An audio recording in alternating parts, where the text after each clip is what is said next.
الحمدللہ والصلاۃ والسلام علی رسول اللہ اما بعد۔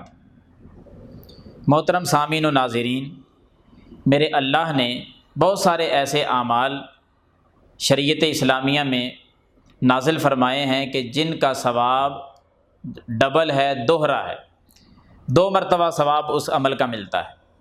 ان میں سے ایک عمل اپنے قریبی رشتہ داروں کو صدقہ دینا، اور وہ قریبی رشتہ دار جو غریب ہوں، مسکین ہوں، ضرورت مند ہوں، ان کو صدقہ دینا۔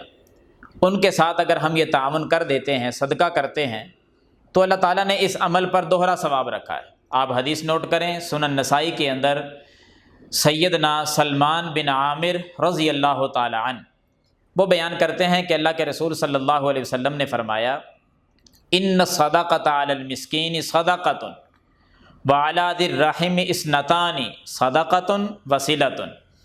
فرمایا یقین کر لو کہ صدقہ کسی مسکین کو دینا، یہ ایک صدقے کا اجر اس کو ملتا ہے۔ جب بندہ کسی غریب کو صدقہ دیتا ہے، اس کو ثواب اسی صدقے کا دیا جاتا ہے۔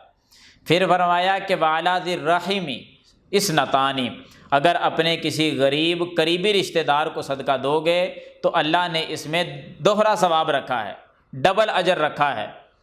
وہ کیسے؟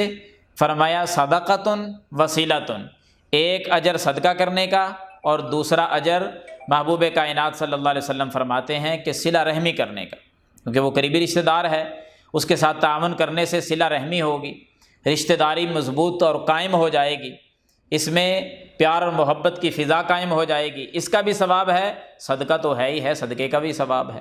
اس لیے میں گزارش کروں گا سامعین و ناظرین کو کہ اپنے قرابت داروں کے اندر دیکھا کریں کہ اگر کوئی غریب ہے، کوئی بیوہ عورت بیٹھی ہے، تو اس کے ساتھ تعاون کر کے دوہرا ثواب اللہ تعالیٰ سے حاصل کر لیا کریں۔ اللہ تعالیٰ ہمیں عمل کرنے کی توفیق عطا فرمائے، آمین ثم آمین۔